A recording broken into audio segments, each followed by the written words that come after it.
तो दोस्तों एक बार फिर से स्वागत है आप सभी का आपके अपने favourite English learning channel scholar English पर। मेरा नाम है दीपिका कुमावत और मैं इस चैनल पर वेरियस कॉम्पिटिटिव एग्जाम्स के लिए इंग्लिश सब्जेक्ट टीच करती हूँ। तो बेसिकली आज के इस वीडियो में हम डिस्कस करने जा रहे हैं द हिंदू एडिटोरियल का वोकैब एनालिसिस। आशा करती हूँ कि आप इन सेशंस के साथ रेगुलरली जुड़ रहे हैं और इनका बेनिफिट भी उठा रहे हैं, क्योंकि इन सेशंस का मकसद है आपकी वोकैब पावर को और ज़्यादा इन्हांस करना। और ये जो वोकैब सेशंस है ये बैंक, एसएससी, रेलवे, यूपीएससी या फिर किसी भी कॉम्पिटिटिव एग्ज़ाम के लिए इक्वली बहुत ही ज़्यादा इम्पॉर्टेंट है। तो चलिए और ज़्यादा देर ना करते हुए बढ़ते हैं हमारे वोकैब शो की ओर और जानेंगे कि आज का हमारा सबसे पहला वर्ड कौन सा है। तो दोस्तों हमारा सबसे पहला वर्ड आता है प्रोडिगलाइज। दोस्तों प्रोडिगलाइज का मतलब होता है फिजूल खर्च करना या फिर अपव्यय करना। जैसे कि सोचो तुम्हारे पास एकदम नई सैलरी आई है और तुम सोचते हो कि थोड़ा सेव कर लूँ, थोड़ा बचा लूँ, पर जैसे ही वीकेंड आता है तुम शॉपिंग, पार्टीज, गैजेट्स और अननेसेसरी चीज़ों पर पैसा उड़ा देते हो और महीने के एंड तक तुम्हारी पॉकेट खाली हो जाती है। तो ये जो बिना सोचे समझे लैविश और वेस्टफुल तरीके से पैसा या फिर रिसोर्सेज खर्च करना होता है, उसे हम कहते हैं प्रोडिगलाइज करना। यानी कि किसी चीज़ का फिजूल खर्च करना, किसी चीज़ को बर्बाद करना, वेस्ट कर देना यूं ही खर्च करके, उसे हम क्या कहते हैं? उसे हम कहते हैं प्रोडिगलाइज करना। और दोस्तों ये हमारे पास पार्ट्स ऑफ स्पीच में वर्ब है, यानी कि क्रिया है। दोस्तों सिनोनिम इसका है स्क्वैंडर, वेस्ट या फिर लैविश। दोस्तों स्क्वैंडर या फिर वेस्ट दोनों का ही मतलब होता है कि फिजूल खर्च करना, यानी कि बर्बाद करना पैसों का। और लैविश का भी मतलब यही होता है कि किसी लग्जरी आइटम पर, बेसिकली किसी मतलब कि महंगी चीज़ों पर जिसकी हमें ज़रूरत भी नहीं होती है या फिर हमें किसी चीज़ की नीड नहीं होती है, उस पर मतलब कि लैविश और कंफर्टेबल चीज़ों पर, क्लासी चीज़ों पर खर्च करना, फिजूल खर्च करना, बेसिकली उसे हम कहते हैं स्क्वैंडर करना, वेस्ट करना या फिर लैविश करना। एंटोनिम इसका होता है कंजर्व, सेव या फिर इकोनोमाइज। दोस्तों कंजर्व या फिर सेव का मतलब होता है किसी चीज़ को बचाना, किसी चीज़ को संजो कर रखना। और वहीं इकोनोमाइज का मतलब होता है बचत, यानी कि किसी चीज़ की मतलब की बचत करना बेसिकली। तो उसे हम कहते हैं कंजर्व, सेव या फिर इकोनोमाइज। अब अगर बात करें इसके एग्जाम्पल की, तो एग्जाम्पल इसका है he tends to prodigalize his earning on luxury items. यानी कि वो जो है वो अपनी अर्निंग्स, यानी कि अपनी जो मतलब की कमाई है, वो हमेशा किन चीज़ों पर खर्च करता रहता है? तो वो लग्जरी आइटम्स पर, यानी कि जिसकी उन्हें इतनी कोई खास ज़रूरत भी नहीं होती, इन सारी चीज़ों पर वो अपने पैसों को मतलब कि ज़ाया करता है, यानी कि वेस्ट करता है। मतलब कि क्या करता है? फिजूल खर्च करता है। तो इस तरीके से आप समझ पाओगे कि प्रोडिगलाइज यानी क्या होता है और किस तरीके से आपको इसका अलग अलग सेंटेंसेस में यूज़ करना है। देन इसी के साथ हम आगे जाएंगे हमारे नेक्स्ट वर्ड की ओर और जानेंगे कि इसके बाद हमारा अगला वर्ड कौन सा है। दोस्तों इसके बाद हमारा अगला वर्ड आता है प्री डेस्टिनेट। दोस्तों प्री डेस्टिनेट का मतलब होता है पूर्व निर्धारित करना या फिर पूर्व नियत करना। जैसे कि सोचो तुम्हारी लाइफ में कुछ ऐसी चीज़ें होती है जो लगता है कि तुम्हारे कंट्रोल में ही नहीं थी कभी।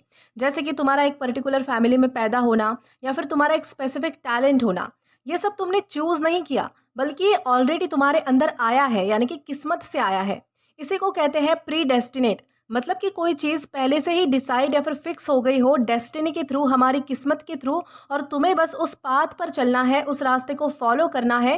क्योंकि वो जो चीज़ है वो तुम बदल नहीं सकते, वो तुम्हारे पास ऑलरेडी है, तुम्हारी किस्मत के थ्रू है, तुम्हारी डेस्टिनी के थ्रू है।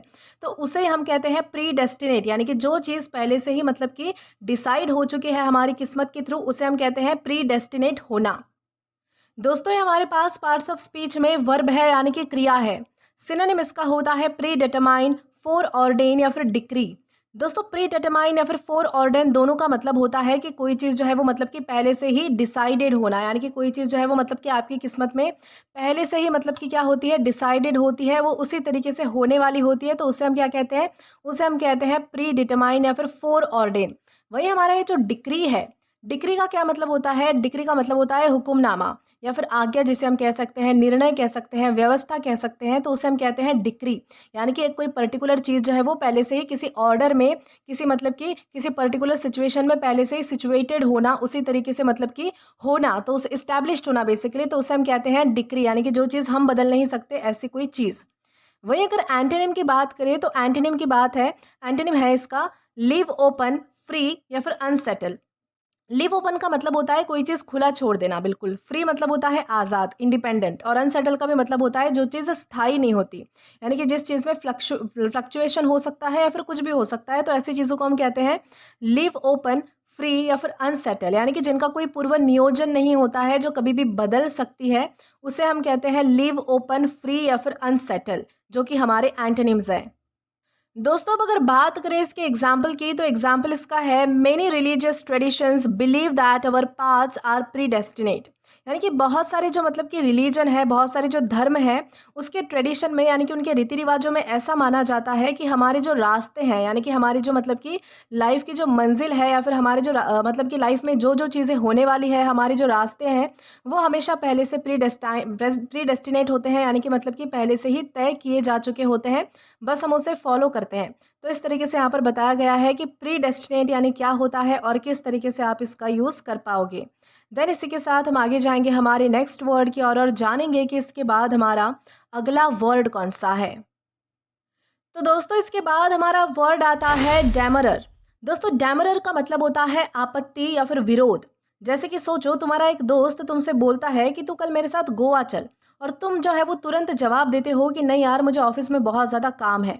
तो ये जो लीगल या फिर फॉर्मल कॉन्टेक्स्ट में, यानी कि नॉर्मल कॉन्टेक्स्ट में ऑब्जेक्शन रेज करना होता है, पोलाइटली या फिर फॉर्मल तरीके से आप जब बोलते हो कि मैं एग्री नहीं हूँ इस चीज़ से, यानी कि आप उसके खिलाफ होते हो, तो उसे कहते हैं डैमरर। जैसे कि लॉ में अगर डेमरर को समझे, तो डेमरर का मतलब होता है कि जब एक पार्टी कोर्ट में कहे कि सामने वाले की कंप्लेंट या फिर आर्ग्यूमेंट लीगली वैलिड ही नहीं है, चाहे फिर वो सच ही क्यों ना हो, तो मतलब ये एक टाइम का फॉर्मल ऑब्जेक्शन है, यानी कि डेमरर है। वैसे ही अगर इसके कुछ डेली लाइफ से रिलेटेड एग्जांपल्स देखें, तो अगर जैसे कि मान लीजिए कि आपका दोस्त प्लान बनाए और तुम जो है वो कुछ ना कुछ बहाना देकर उसे मना कर दो, तो ये आपका डेमरर है। वैसे ही ऑफिस में अगर बॉस आपको जो है वो मतलब कि कोई एक्स्ट्रा काम देता है और तुम पोलाइटली ऑब्जेक्ट करते हो कि सर ये मेरे रोल में नहीं आता या फिर ये मेरा काम नहीं है, तो ये भी आपका जो है वो मतलब कि डेमरर करना है। वहीं अगर कोर्ट रूम में लॉयर बोले कि इवन ये जो है वो मतलब कि फैक्ट जो है वो सच है, लेकिन इसका केस लीगली वैलिड नहीं है, तो ये भी क्या है, तो डेमरर है। तो इस तरीके से आप समझ पाओगे कि डेमरर यानी क्या होता है। तो डेमरर यानी होता है आपत्ति दर्शाना या फिर विरोध, बेसिकली किसी चीज़ से आपत्ति, किसी चीज़ से ऑब्जेक्शन, किसी चीज़ से विरोध करना, कन्फ्रंट करना, तो उसे हम कहते हैं डेमरर। और दोस्तों ये हमारे पास पार्ट्स ऑफ स्पीच में नाउन है, यानी कि मतलब संज्ञा है। दोस्तों सिनोनिम इसका है ऑब्जेक्शन, प्रोटेस्ट या फिर चैलेंज। ऑब्जेक्शन का मतलब होता है किसी चीज़ के खिलाफ जाना। प्रोटेस्ट का भी मतलब होता है किसी चीज़ को कन्फ्रंट करना, यानी कि खिलाफ जाना। चैलेंज का भी मतलब होता है कि किसी चीज़ को चुनौती देना, बेसिकली उसके सामने खड़े होना, यानी कि उसके अपोज में खड़े होना। यानी कि क्या करना, मतलब कि चैलेंज करना, कन्फ्रंट करना, सामना करना, उसके खिलाफ होना, आपत्ति दर्शाना, विरोध करना। तो ये सारे हमारे मतलब कि इन्हीं तीनों वर्ड्स के मतलब है अलग अलग तरीके से, और ये हमारे क्या है, तो सिनोनिम्स है। एंटोनिम की बात करें तो एंटोनिम इसका है एग्रीमेंट, एक्सेप्टेंस या फिर कंसेंट। एग्रीमेंट का मतलब होता है कि एक सामंजस्य की भावना होना, यानी कि एक दूसरे में क्या होना, एग्रीमेंट होना, स्वीकार की भावना होना। एक्सेप्टेंस का भी मतलब होता है कि बेसिकली किसी चीज़ को स्वीकार, मतलब कि कोई चीज़ स्वीकारना, उसे हम कहते हैं एक्सेप्टेंस आपके अंदर होना। कंसेंट का मतलब होता है कि अनुमति होना, बेसिकली आपका कंसेंट होना, यानी कि आपकी अनुमति होना, आपका मन होना किसी चीज़ को लेकर, तो उसे हम कहते हैं कंसेंट। अब अगर बात करें इसके एग्जाम्पल की, तो एग्जाम्पल इसका है she raised demurrer to the plan. यानी कि उसने जो है वो प्लान के मतलब कि खिलाफ जाकर मतलब कि आवाज़ उठाई, यानी कि उसने क्या किया कि उस प्लान को मतलब कि कन्फ्रंट किया, एक तरीके से उस प्लान का विरोध किया, उससे आपत्ति दर्शाई। तो इस तरीके से आप समझ पाओगे कि डैमरर यानी क्या होता है और किस तरीके से आपको इसका अलग अलग सेंटेंसेस में यूज़ करना है। देन इसी के साथ हम आगे जाएंगे हमारे अगले वर्ड की ओर। तो दोस्तों अब हमारा वर्ड आता है कॉन्फेडरेसी। दोस्तों कॉन्फेडरेसी का मतलब होता है संघ या फिर गुप्त गठबंधन। इसे आइए और भी डिटेल में समझते हैं। जैसे कि सोचो तुम क्लास में मतलब कि 3-4 स्टूडेंट्स हो, और सब मिलकर जो है वो डिसाइड करते हो कि आज हम जो है वो मतलब कि टीचर के ऊपर प्रैंक करेंगे। तो सब एक दूसरे के साथ मिलकर एक सीक्रेट प्लान बनाते हैं और उसे एग्जीक्यूट करते हैं। तो ये जो ग्रुप ऑफ पीपल सीक्रेटली मिलकर एक कॉमन गोल अचीव करता है, चाहे फिर वो प्रैंक हो, प्रोटेस्ट हो या फिर कभी कभी लीगल काम हो, तो उसे कहते हैं कन्फेडरेसी। मतलब कि एक तरह का अलायंस या फिर पार्टनरशिप जिसमें लोग अपने फायदे या फिर स्पेसिफिक मिशन के लिए यूनाइट होते हैं, एकजुट होते हैं, एक साथ आते हैं, तो उसे हम क्या कहते हैं, उसे हम कहते हैं कन्फेडरेसी। वैसे हमारी डेली लाइफ से भी कुछ एग्जाम्पल्स है। जैसे कि बचपन में फ्रेंड्स जो है वो सीक्रेटली लंच शेयर करते थे टीचर से छुपकर, वो एक मिनी कॉन्फेडरेसी थी। पॉलिटिकल पार्टीज एक दूसरे के साथ मिलकर गवर्नमेंट बनाती है, वो पॉलिटिकल कॉन्फेडरेसी होती है। तो इस तरीके से आप जो है वो समझ पाओगे कि कॉन्फेडरेसी जो मतलब है क्या होता है और किस तरीके से इसका यूज किया जाता है। दोस्तों ये हमारे पास पार्ट्स ऑफ स्पीच में नाउन है। सिनोनिम इसका होता है अलायंस, लीग या फिर कोalition। दोस्तों इन तीनों का ही मतलब होता है या तो किसी मतलब कि व्यक्तियों का समूह, संघ या फिर गठबंधन जिसे हम कह सकते हैं, यानी कि बहुत सारे लोगों का एक साथ आना, यूनाइट होना किसी स्पेसिफिक पर्पस के लिए, मिशन के लिए या फिर काम के लिए। तो उसे हम कहते हैं अलायंस, लीग या फिर कोalition। एंटोनिम इसका है अपोजिशन, डिसयूनियन या फिर सेपरेशन। अपोजिशन का मतलब होता है कि एक तरीके से खिलाफ होना किसी चीज़ के, यानी कि किसी चीज़ के विरोध में होना। डिसयूनियन का मतलब होता है कि एकता ना होना किसी चीज़ में, यानी कि एक तरीके से सौहार्द की भावना ना होना, मेल मिलाप ना होना, यानी कि एकता ना होना, एकजुटता ना होना। सेपरेशन का मतलब आपको पता है, सेपरेशन का मतलब होता है अलग हो जाना, डिटैच हो जाना, यानी कि बेसिकली अलग हो जाना, अलगाव रखना, तो उसे हम कहते हैं सेपरेशन। अब अगर बात करें इसके एग्जाम्पल की, तो एग्जाम्पल इसका है the nations form a confederacy to defend against invaders.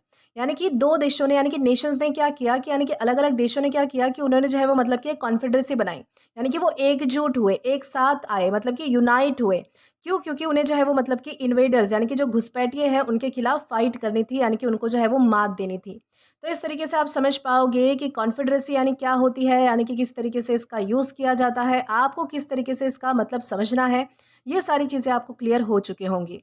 Then इसी के साथ हम आगे जाएंगे हमारे नेक्स्ट वर्ड की और जानेंगे कि इसके बाद हमारा अगला वर्ड कौन सा आता है। तो दोस्तों अब हमारा वर्ड आता है इनकॉन्ग्रुअस। दोस्तों इनकॉन्ग्रुअस का मतलब होता है असंगत या फिर मेल ना खाता हुआ, यानी कि मेल ना खाने वाला या फिर मिलने ना वाला। यानी कि जैसे सोचो एक शादी में सब लोग जो है वो ट्रेडिशनल इंडियन अटायर में आए हैं, जैसे कि किसी ने साड़ी पहनी है, शेरवानी, कुर्ता पजामा एक्सेट्रा, और एक बंदा वहां पर जो है वो शॉर्ट्स और शर्ट पहनकर एंट्री मार देता है। सब लोग उसे देखकर सोचते हैं कि ये तो यहाँ से जो है वो मतलब कि बिल्कुल भी मैच नहीं हो रहा है। यानी कि जो सारे लोग हैं वो अलग अलग मतलब कि इंडियन अटायर में है और ये अकेला जो है वो मतलब कि अलग से कपड़ों में आ चुका है, यानी कि यहाँ पर इस सिचुएशन में बिल्कुल भी मैच नहीं हो रहा है। तो दोस्तों यही होता है इनकॉन्ग्रुअस, मतलब कोई चीज़ जो अपने सराउंडिंग या फिर सिचुएशन के साथ बिल्कुल भी मैच ना करे, बिल्कुल ही ऑड लगती है, तो उसे हम क्या कहते हैं, उसे हम कहते हैं इनकॉन्ग्रुअस। जैसे कि और कुछ एग्जाम्पल्स दो आपको, तो जैसे कि अगर कोई लाइब्रेरी में जाकर जो है वो लाउड म्यूजिक बजा दे तो वो इनकॉन्ग्रुअस होगा, क्योंकि लाइब्रेरी किस चीज़ के लिए जानी जाती है, तो लाइब्रेरी में मतलब कि बहुत ज़्यादा शांतता होती है, तो वहाँ पर लाउड म्यूजिक बजाना ये उसके मतलब कि बिल्कुल मतलब कि अपोजिट हो जाएगा, तो उसे हम कहते हैं इनकॉन्ग्रुअस। वैसे ही सीरियस मीटिंग में अगर कोई सिली जोक क्रैक करे तो वो भी इनकॉन्ग्रुअस होगा। और फॉर्मल डिनर पार्टी में अगर कोई बर्गर और कोक ले आए तो वो भी हमारे लिए इनकॉन्ग्रुअस होगा, यानी कि बिल्कुल भी मेल ना खाता हुआ। तो इस तरीके से आप समझ पाओगे कि इनकॉन्ग्रुअस यानी क्या होता है। दोस्तों ये हमारे पास पार्ट्स ऑफ स्पीच में एग्जेक्टिव है, यानी कि विशेषण है। सिनोनिम इसका होता है इनएप्रोप्रिएट, आउट ऑफ प्लेस या फिर अनसूटेबल। इनएप्रोप्रिएट का मतलब होता है जो बिल्कुल भी मेल नहीं खाता, यानी कि जो बिल्कुल भी एप्रोप्रिएट नहीं है, उचित नहीं है बेसिकली। आउट ऑफ प्लेस का मतलब होता है जो बहुत ज़्यादा अलग है, बहुत ज़्यादा थोड़ा अजीब है, यानी कि असंगत है, जो मेल नहीं खा रहा है। और अनसुटेबल का मतलब है जो सूट नहीं हो रहा है बेसिकली। एंटोनिम इसका है एप्रोप्रिएट, फिटिंग या फिर कंसिस्टेंट, यानी कि जो चीज़ मतलब कि किसी चीज़ में घुल मिल जाती है या फिर उससे रिलेटेड होती है, संगत होती है या फिर मेल खाती हुई होती है, एप्रोप्रिएट होती है, सही होती है, उचित होती है। तो इन सब के लिए आप जो है वो एप्रोप्रिएट, फिटिंग या फिर कंसिस्टेंट का यूज़ कर सकते हैं। अब अगर बात करें इसके एग्जाम्पल की, तो एग्जाम्पल इसका है his bright pink tie looked incongruous with his dark suit. यानी कि उसने जो है वो मतलब कि अपने डार्क सूट पर जो ब्राइट और पिंक कलर की जो मतलब कि टाई पहनी थी वो बिल्कुल भी जो है वो उसके सूट के साथ मैच नहीं हो रही थी, वो बिल्कुल भी मेल नहीं खा रही थी, वो बहुत ज़्यादा इनकॉन्ग्रुअस लग रही थी। यानी कि क्या लग रही थी, बिल्कुल भी मतलब कि बहुत ज़्यादा भद्दी लग रही थी और बिल्कुल भी वो जो है वो मैच नहीं हो रही थी, यानी कि वो जो कैसी थी, वो टाई और वो सूट का कॉम्बिनेशन कैसा था, इनकॉन्ग्रुअस था। तो इस तरीके से आप समझ पाओगे कि इनकॉन्ग्रुअस यानी क्या होता है और किस तरीके से इसका यूज़ करना चाहिए। देन इसी के साथ हम आगे बढ़ते हैं हमारे नेक्स्ट वर्ड की और जानेंगे कि इसके बाद हमारा अगला वर्ड कौन सा है। दोस्तों इसके बाद हमारा वर्ड आता है इनेन। दोस्तों इनेन का मतलब होता है बेकार या फिर मूर्खतापूर्ण। जैसे कि सोचो तुम्हारे ऑफिस में एक कलीग जो है वो बहुत टाइम वेस्ट कर रहा है, बस मीनिंगलेस बातें कर रहा है, जैसे कि हर छोटी छोटी चीज़ों पर कमेंट करना, गॉसिप या फिर इररिलेवेंट जोक्स करना। तुम सोचो कि ये बातें कितनी ज़्यादा इनेन है, यानी कि जो चीज़ बिल्कुल मीनिंगलेस, पॉइंटलेस या फिर बोरिंग हो उसे कहते हैं इनेन। जैसे कि सोशल मीडिया पे जो पॉइंटलेस मीम्स आते हैं वो कोई यूज़फुल नहीं होते और उसे हम क्या कह सकते हैं, उसे हम कह सकते हैं इनेन। मीटिंग में बस बक-बक करना बिना काम की बातों के, तो वो भी इनेन है। टीवी रियलिटी शोज़ में आर्ग्यूमेंट्स जो स्टोरी को आगे नहीं बढ़ाते, ऐसे आर्ग्यूमेंट्स को हम इनेन कह सकते हैं। मतलब कि जो चीज़ बिल्कुल पॉइंटलेस है, जो चीज़ बिल्कुल मतलब कि सिली है, मीनिंगलेस है, कोई मतलब नहीं है उसका, तो उसे हम कहते हैं इनेन। दोस्तों, ये हमारे पास पार्ट्स ऑफ स्पीच में एडजेक्टिव है, यानी कि विशेषण है। सिनोनिम इसका होता है फुलिश, सिली या फिर मीनिंगलेस। दोस्तों, इन तीनों का ही मतलब होता है कि कोई चीज़ बहुत ही बेवकूफ़ी भरी होना, मूर्खतापूर्ण होना, बहुत ही अजीब भद्दी होना या फिर मीनिंगलेस होना, पॉइंटलेस होना, बोरिंग होना, जिसका कोई मतलब नहीं है, जिसका कोई सिग्निफिकेंस नहीं है, इंपॉर्टेंस नहीं है। तो ऐसी चीज़ों को हम कहते हैं फुलिश, सिली या फिर मीनिंगलेस। एंटोनिम इसका है सेंसिबल, मीनिंगफुल या फिर सिग्निफिकेंट। यानी कि ऐसी चीज़ें जो मतलब कि समझने लायक होती है, यानी कि जो चीज़ मतलब कि मीनिंगफुल होती है, जिनका कोई मतलब होता है, जिनका कोई यूज़ होता है, जिनको समझना ज़रूरी होता है, या फिर सिग्निफिकेंट है कोई चीज़, यानी कि इम्पॉर्टेंट है, महत्वपूर्ण है, तो उसे हम कह सकते हैं सेंसिबल, मीनिंगफुल या फिर सिग्निफिकेंट। अब अगर बात करें इसके एग्जाम्पल की, तो एग्जाम्पल इसका है he made an in comment that made everyone laugh. यानी कि उसने जो है वो बहुत ही भद्दा सा, बहुत ही बेकार सा और बहुत ही मीनिंगलेस, पॉइंटलेस और बोरिंग सा कमेंट किया, जिससे क्या हुआ कि सब लोग हंसने लग गए। यानी उसकी बातों का कोई मतलब तो नहीं था, लेकिन हंसी ज़रूर आई सबको।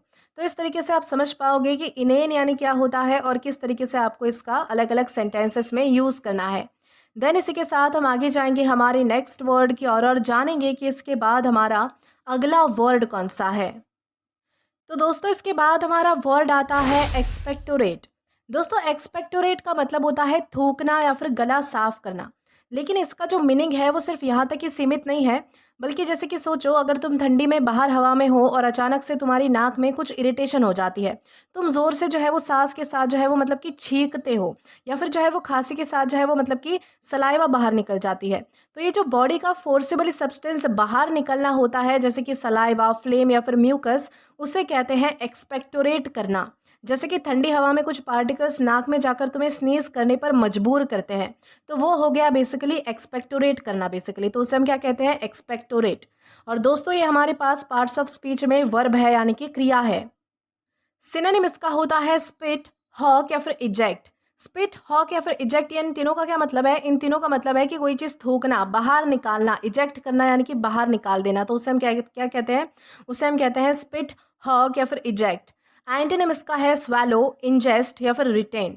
स्वैलो का मतलब होता है कोई चीज़ जो है वो मतलब कि स्वैलो कर लेना, यानी कि कोई चीज़ जो है वो मतलब कि अपने अंदर डाल लेना बेसिकली, खाने के माध्यम से, तो उसे हम कहते हैं स्वैलो। तो उसे हम यानी कि देन इसके बाद है इंजेस्ट या फिर रिटेन। इंजेस्ट या फिर रिटेन का मतलब होता है कोई चीज़ मतलब कि स्वैलो कर लेना या फिर रिटेन कर लेना, यानी कि बनाए रखना, किसी चीज़ को मेंटेन करके रखना, तो उसे हम कहते हैं स्वैलो, इंजेस्ट या फिर रिटेन।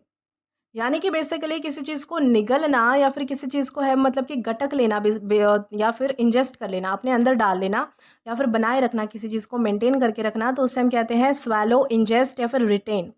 अब अगर बात करें इसके एग्जाम्पल की, तो एग्जाम्पल इसका है the patient was asked to expectorate into the cup for a sample. यानी कि जो पेशेंट है उसे जो है वो सैंपल के लिए क्या क्या कहा गया कि आप जो है वो मतलब कि इस बॉटल में या फिर इस कप में जो है वो मतलब कि आप जो है वो अपना सैंपल कलेक्ट करिए, गला साफ करके या फिर थूक के। तो इस तरीके से आप जो है वो मतलब कि एक्सपेक्टोरेट इस वर्ड का मतलब समझ सकते हैं।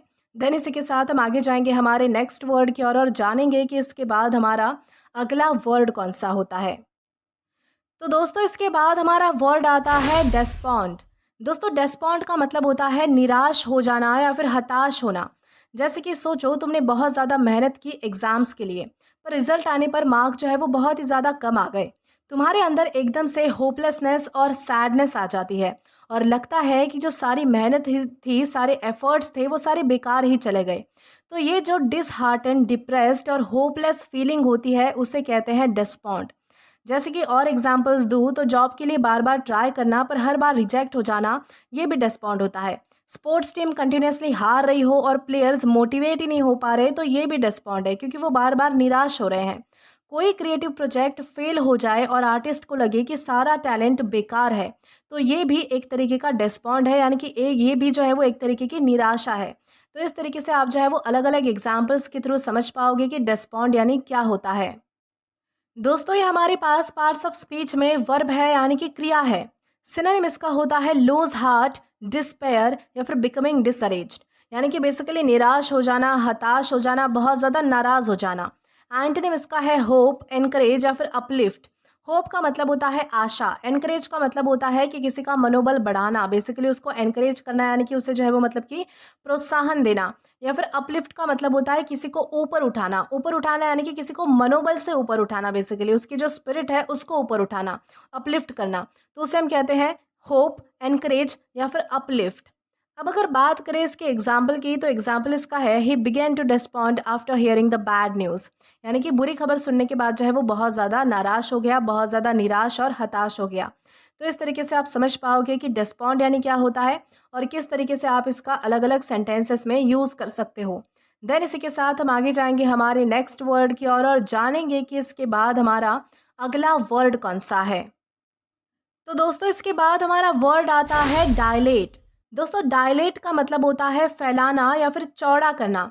जैसे कि सोचो तुम डॉक्टर के पास जाओ और वो कहता है कि मैं आपकी आंखों के प्यूपिल्स को धीरे धीरे डायलेट करूंगा, यानी कि वो उन्हें इंटेंशनली वाइड या ओपन कर रहा है ताकि वो अंदर के पार्ट को क्लियरली देख सके। तो ये जो एक्सपैंड करना, स्ट्रेच करना या फिर एनलार्ज करना होता है उसे ही कहते हैं डायलेट करना। वैसे कुछ और एग्जांपल्स है, जैसे कि माउथ को डेंटिस्ट जो है वो चेक करने के लिए ओपन करता है, तो वो बेसिकली क्या कर रहा होता है, डायलेट कर रहा होता है। बलून में हवा भर बलून एक्सपैंड हो जाता है, तो वो भी डायलेट होता है। जब कोई चीज़ की डिटेल्स एक्सप्लेन करते हो आप और बातें एलैबोरेट आपको करनी पड़ती है, तो वो भी मेटाफोरिकली डायलेट करना होता है। तो इस तरीके से आप समझ पाओगे कि डायलेट यानी क्या होता है और किन किन सेंस में इनका यूज़ किया जा सकता है। दोस्तों ये हमारे पास पार्ट्स ऑफ स्पीच में वर्ब है, यानी कि क्रिया है। सिनोनिम इसका होता है एक्सपैंड, एनलार्ज या फिर वाइडन, यानी कि कोई चीज़ बड़ी कर देना, कोई चीज़ मतलब कि फैलाना, चौड़ी करना बेसिकली, तो उसे हम कहते हैं एक्सपैंड करना, एनलार्ज करना या फिर वाइडन करना। एंटोनिम इसका है कॉन्ट्रैक्ट, श्रिंक या फिर नैरो, यानी कि कोई चीज़ सिकुड़ जाना, कोई चीज़ मतलब कि सिकुड़ना, कोई चीज़ कम हो जाना, कॉन्ट्रैक्ट हो जाना यानी कि कोई चीज़ जो है वो मतलब कि अपनी साइज़ में कम हो जाना। तो उसे हम क्या कहते हैं, उसे हम कहते हैं कॉन्ट्रैक्ट होना, श्रिंक होना, सिकुड़ना या फिर नैरो हो जाना, यानी कि बिल्कुल पतली सी हो जाना। तो उसे हम कहते हैं, क्या कहते हैं, कॉन्ट्रैक्ट, श्रिंक या फिर नैरो। अब अगर बात करें इसके एग्जाम्पल की, तो एग्जाम्पल इसका है the doctor used drops to dilate the patient's pupil, यानी कि डॉक्टर ने क्या किया कि उसकी आंखों को जो है वो मतलब कि थोड़ा सा फैलाने के लिए, चौड़ा करने के लिए जो है वो मतलब कि कुछ ड्रॉप डाली, ताकि जो है वो मतलब कि उसकी आंखें जो है वो प्रॉपरली खुल सके और वो अंदर की सारी जो है वो मतलब कि चीज़ों को अच्छे से देख सके। तो इस तरीके से आप समझ पाओगे कि डायलेट यानी क्या होता है और किस तरीके से इसका यूज़ किया जाता है। देन इसी के साथ हम आगे बढ़ेंगे आज के हमारे लास्ट वर्ड की और जानेंगे कि वो वर्ड हमारा कौन सा होता है। तो दोस्तों हमारा वर्ड आता है वेग्रेंट। दोस्तों वेग्रेंट का मतलब होता है भटकता हुआ व्यक्ति या फिर आवारा। जैसे कि सोचो एक बंदा जो कंटिन्यूअसली एक जगह पर सेटल नहीं होता, यानी कि कंटिन्यूअसली घूम रहा है, ना उसका घर है ना ही कोई परमानेंट जॉब, बस शहर शहर या फिर गांव गांव में घूमता रहता है और कभी कभी जो है वो गुजारा करने के लिए मतलब कि टेम्पररी काम कर लेता है। तो ऐसे इंसान को कहते हैं वेग्रेंट, मतलब कि एक वॉन्डरर या फिर होमलेस पर्सन जो सेटल लाइफ नहीं जीता, बस घूमता रहता है, भटकता रहता है आवारों की तरह। तो उसे हम क्या कहते हैं, वेग्रेंट कहते हैं। जैसे कि आपको बताऊं तो स्ट्रीट में रहने वाले जो लोग होते हैं, जो कुछ लोग जो मतलब कि काम और शेल्टर के लिए स्ट्रीट सिटी में यहाँ वहाँ घूमते रहते हैं, तो उन्हें हम वेग्रेंट कह सकते हैं। वैसे ही कुछ लोग जो ऐसे होते हैं मतलब कि सिर्फ ट्रैवल करते रहते हैं, मतलब कि उनकी जो मतलब कि पूरी जो लाइफ है, मतलब कि उनकी जो अधिकांश लाइफ है वो पूरी जर्नी में चली जाती है या फिर ट्रैवलिंग में चली जाती है, तो उन्हें हम नोमैड्स कहते हैं। तो कहीं ट्रैवलिंग जो नोमैड्स है, जो अपना घर नहीं बनाते और बस जर्नी में रहते हैं, तो उन्हें भी हम जो है वो वेग्रेंट कह सकते हैं। तो आप इस तरीके से समझ पाओगे कि वेग्रेंट यानी होता है भटकता हुआ व्यक्ति या फिर आवारा व्यक्ति, जिसका कोई फिक्स मतलब कि ठिकाना नहीं होता है, बस वो घूमता है और अपना मतलब कि गुजारा करने के लिए जो है वो मतलब कि यानी कि टेम्पररी काम कर लेता है। तो इस तरीके से आप समझ पाओगे कि वेग्रेंट यानी क्या होता है। दोस्तों ये हमारे पास पार्ट्स ऑफ स्पीच में नाउन है। सिनोनिम इसका होता है वॉन्डरर, ड्रिफ्टर या फिर नोमैड। इन तीनों का ही मतलब होता है घुमंतु, जिसे हम कह सकते हैं, या फिर घूमने वाला व्यक्ति, यानी कि भटकता हुआ व्यक्ति, आवारा व्यक्ति जो कंटिन्यूअसली घूमता रहता है, तो उसे हम कहते हैं वॉन्डरर, ड्रिफ्टर या फिर नोमैड। एंटोनिम इसका है रेसिडेंट, सेटल्ड या फिर स्टेबल। रेसिडेंट, सेटल या फिर स्टेबल, इन तीनों का क्या मतलब है कि कोई व्यक्ति जो है वो मतलब कि स्थायी है, यानी कि सेटल्ड है, यानी कि एक जगह पर है, तो उसे हम कहते हैं रेसिडेंट, सेटल्ड या फिर स्टेबल। अब अगर बात करें इसके एग्जाम्पल की, तो एग्जाम्पल इसका है the vagrant ask for food and shelter on the street corner, यानी कि एक जो है वो मतलब कि घूमने वाला, भटकने वाला जो व्यक्ति है, यानी कि जो एक आवारा व्यक्ति है, उसने जो है वो खाने और शेल्टर के लिए यानी कि छत के लिए जो है वो मतलब कि कॉर्नर में, मतलब कि स्ट्रीट के कॉर्नर में किसी को पूछा, यानी कि किसी से जो है वो मतलब कि मदद माँगी। तो इस तरीके से आप जो है वो समझ पाओगे कि वेग्रेंट यानी क्या होता है और किस तरीके से इसका यूज़ किया जाता है। तो दोस्तों आज के लिए बस इतना ही। आज की इस क्लास का पीडीएफ आप हमारे टेलीग्राम चैनल के थ्रू एक्सेस कर सकते हैं, और अगर आपने अभी तक हमारा टेलीग्राम चैनल ज्वाइन नहीं किया है तो टेलीग्राम पर English with Deepika Kumawat search करके या फिर डिस्क्रिप्शन में दिए गए लिंक के थ्रू, साथ ही साथ अभी जो आपको आपके स्क्रीन पर क्यूआर कोड दिख रहा है वहाँ से भी आप जो है वो डायरेक्टली स्कैन करके हमारा टेलीग्राम चैनल ज्वाइन कर सकते हैं, ताकि आप कभी भी किसी भी नए आने वाले वीडियोज़ को लेकर कोई भी अपडेट्स को मिस ना करें। और दोस्तों अगर आपको आज का ये वीडियो पसंद आया है या फिर हेल्पफुल लगा है तो do like this video, subscribe the channel and share as much as you can. और अगर आपने इससे पहले वाले वीडियोस नहीं देखे हैं तो यहाँ पर मैंने एक प्लेलिस्ट प्रोवाइड कर दी है, जहाँ पर आप क्लिक करके वो सभी पहले वाले वीडियोस भी देख सकते हैं और एक्सप्लोर कर सकते हैं। Till then keep learning. Thank you.